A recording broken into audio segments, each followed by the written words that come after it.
अंकिता को श्रद्धांजलि देने के लिए सैकड़ों की संख्या में छात्र चेतना संगठन के लोग यहाँ पर जुटे हुए हैं। वो कैंडल लेकर जो है सड़कों पर आंदोलित हैं।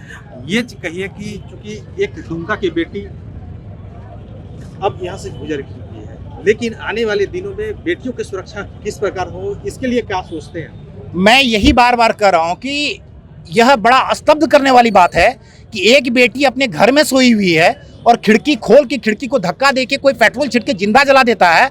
ये इससे बड़ा दुस्साहस और क्या हो सकता है, इससे बड़ा दुर्दांत अपराधी और क्या हो सकता है। तो सरकार बेटियों की सुरक्षा सुनिश्चित करे। कोई भी बेटी जिस दिन सड़क पर 10 बजे 11 बजे 12 बजे रात में भी बेहिचक बस स्टैंड से अपने घर अकेले आ जाए तो हम, और वह बेटी सकुशल घर वापस आ जाए तो हम समझेंगे कि सरकार महिला सुरक्षा के संदर्भ में चिंता कर रही है। दुमका की जो घटना हुई है, जो इस तरह के जो है दुर्दांत घटना कहा जा सकता है, जो किसी भी तरह क्षम्य नहीं है। प्रशासन ने धारा 144 की लागू कर दी है, बावजूद इसके कैंडल मार्च है। क्या लगता है कि कहीं जेल के अभी तो आप लोग को डर तो नहीं है इस बात? मैं अपनों के गुजर जाने के बाद अगर संवेदना प्रकट नहीं कर सकता हूं, मेरे साथ जो अन्याय हुआ है, मैं उस अन्याय के विरोध में अगर अपना अनुशासन में रह के अगर उस आवाज को बुलंद नहीं कर सकता हूं, तो मुझे शर्म आनी चाहिए। हम किस समाज में रह रहे हैं और प्रशासन अपना काम कर रहा है, प्रशासन अपना काम करे। समाज को अपना काम करना है, समाज अपना काम कर रहा है। मैं समाज का प्रतिनिधित्व हूं, मैं युवाओं का प्रतिनिधित्व हूं और मैं युवाओं को क्या करना चाहिए, अच्छे होने पर सरकार का मदद करना चाहिए। कहीं अगर समाज में गलत होता है तो उसका विरोध करना चाहिए। हमारे जितने भी लड़के हैं वो योद्धा कहलाते हैं और योद्धा किसी से नहीं डरते हैं। योद्धा सही तरीके पर, सही रास्ते पर चलते हैं और बिना किसी डर भय के चलते हैं। और मैं अनुशासन में रहकर सही तरीके से ये प्रोटेस्ट कर रहा हूं। अंकिता की आत्मा की शांति के लिए मैंने कैंडल मार्च निकाला है। उसके हत्यारे को 1 माह के अंदर फांसी की सजा हो, मेरा यही मांग है। और पुनः दुमका में फिर कोई अंकिता ना जले, इस पर दुमका प्रशासन को चिंतन करने की आवश्यकता है। दुमका प्रशासन यह सुनिश्चित करे कि फिर से कोई अंकिता दुमका में नहीं जलेगी। हमारे साथ और छात्र भी हैं, चूँकि हिमांशु मिश्रा जो है नेता थे छात्र के, हमारे साथ छात्र के और नेता हैं, उनसे भी हम जानने की कोशिश करेंगे। जिस तरह जो दुमका की एक बेटी को जला दिया गया, उसके लिए अब आने वाले दिनों में क्या प्रशासन से, सरकार से क्या मांग करते हैं? सबसे पहले मैं अंकिता को जो जला दिया गया है, इस पे सरकार को उसी दिन निर्णय लेना चाहिए था। प्रशासन को निर्णय लेना चाहिए था कि अंकिता का इलाज एक बड़े अस्पताल में हो, एयरलिफ्ट कराकर उसे देश की राजधानी भेजा जाता तो अंकिता आज हमारे बीच में रहती और इस तरह की घटना की पुनरावृत्ति नहीं हो। फिर से कोई अंकिता हमारे देश में, हमारे समाज में नहीं जले। इसके लिए प्रशासन को एकमात्र 30 दिन के अंदर फास्ट ट्रैक कोर्ट का गठन करके आरोपी को सजा दे और वह सजा टिल डेथ हैंग कर दिया जाए, फांसी दिया जाए। और उस सजा के साथ वो आरोपी के जितने भी परिवार के सदस्य हैं, आरोपी को जिन्होंने मदद किया है, उनको सरकार और प्रशासन कड़ी से कड़ी सजा दे।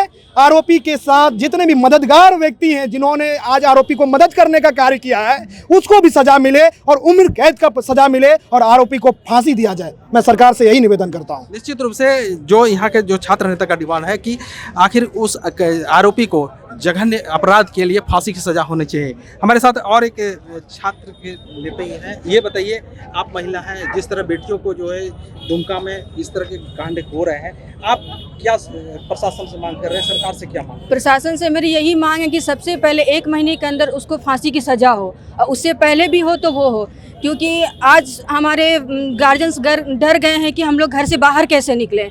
ये जिंदा जला दिया गया, घर में घुस के हम लोग घर में भी सुरक्षित नहीं है तो हम लोग कहाँ जाएंगे? हम लोग शाम में घर से बाहर नहीं निकल सकते हैं, दोपहर में नहीं निकल सकते, सुबह में नहीं निकल सकते, कॉलेज स्कूल नहीं जा सकते। तो क्या प्रशासन कर रही है? प्रशासन तो बैठी हुई है, सब कुछ पता होते हुए कुछ भी नहीं कर रही है। ऊपर से हम लोग पे लगा रही कि हम लोग कुछ कर नहीं सकते हैं। ऐसे तो हम लोग तो कुछ भी नहीं कर पाएंगे ना। और क्या है, हम लोग को इससे तो डराया जा रहा है कि नहीं हम लोग कुछ भी नहीं कर सकते हैं। तो हम लोग डरने वाले नहीं हैं। हम लोग नारी शक्ति है, नारी शक्ति को पता है कि अगर वो अपने आन पे आ जाएगी वो कुछ भी कर सकती है। इसलिए सरकार से मेरा निवेदन है कि वो जल्द से जल्द उस आरोपी को कड़ी से कड़ी सजा दे और फांसी पे उसको चढ़ाया जाए जितनी जल्दी हो, 1 महीने के भीतर ही।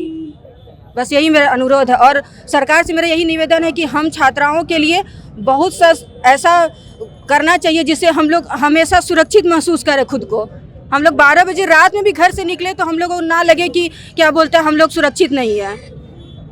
निश्चित है, नारी काली और दुर्गा की शक्ति होती है और नारी यदि अपने आप पे उतर जाए तो किसी न किसी बड़ी से बड़ी व्यवस्थाओं को नाश कर सकती है। ये बताइए कि आप क्या सोचते हैं?